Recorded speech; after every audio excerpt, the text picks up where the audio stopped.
ایک شخص آیا، آپ تفسیر ابن کثیر اٹھا لیجیے، سورہ نساء سورہ نمبر 4 آیت نمبر 69 کی تفسیر نکالی، 69 پڑھیے اس کو۔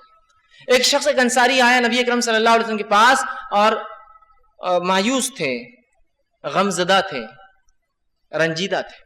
اللہ کے رسول نے پوچھا کیا بات ہے، تم غمزدہ کیوں ہو؟ تو کہ اللہ کے رسول غم مجھے ستایا جا رہا ہے۔ دیکھیے یہ ہوتا ہے محبت رسول، یہ ہوتا ہے محبت رسول۔ سنیے واقعے کو۔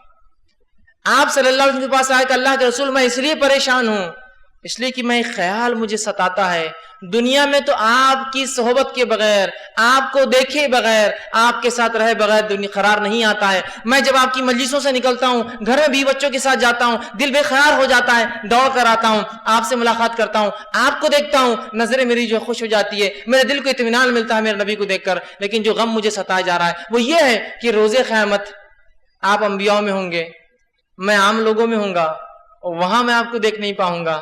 بس وہ غم مجھے دنیا میں ستایا جا رہا ہے۔ یہ ہے محبت رسول۔ پریشان ہے کہ میں کیا کروں۔ رسول اکرم صلی اللہ علیہ وسلم خاموش تھے۔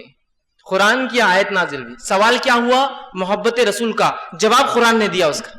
ایک آیت نازل ہوئی، سورہ نساء کی آیت نمبر 69 نازل ہوئی۔ اللہ نے فرمایا وَمَن يُطِعِ اللَّهَ وَرَسُولَهُ فَأُولَٰئِكَ مَعَ الَّذِينَ أَنْعَمَ اللَّهُ مِنَ النَّبِيِّينَ وَالصِّدِّيقِينَ وَالشُّهَدَاءِ وَالصَّالِحِينَ وَحَسُنَ أُولَٰئِكَ رَفِيقًا، کہ اللہ رب العزت نے آیت نازل کی وَمَن يُطِعِ اللَّهَ وَرَسُولَهُ، جو اطاعت کریں گے اللہ اس کے رسول کی، فَأُولَٰئِكَ مَعَ الَّذِينَ، تو وہ ہوں گا اس روز ان لوگوں میں جس میں فرمایا اولئک مع الذین علیہم من النبیین والصدیقین والشہداء والصالحین وحسن اولئک رفیقا، تو وہ ہوں گا اس دن ان لوگوں کے ساتھ جو انبیاء ہوں گے، صدیقین ہوں گے، شہداء ہوں گے، صالحین ہوں گے، اور کیا ہی بہترین ساتھی ہیں۔ سوال ہوا اطاعت محبت کا، جواب آیا اطاعت کا۔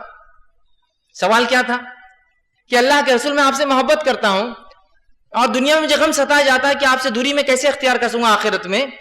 آیت کیا نازل ہوئی قرآن کی؟ اطاعت کی، وَمَن يُطِعِ اللَّهَ وَرَسُولَهُ۔ تو بات سوال محبت کا تھا، آیت نازل ہوئی اطاعت کی، تو اس سے پتا چلا اطاعت اور محبت ایک ہی معنی ہے۔ جو اطاعت کرتا ہے وہ محبت کرتا ہے، جو محبت کرتا ہے وہ اطاعت کرتا ہے۔ یاد رکھیے یہ دو الگ چیزیں نہیں ہیں، لوگ اس کو الگ الگ کر کے بہرحال سمجھتے ہیں، یہ بات بالکل غلط ہے، یاد رکھیے۔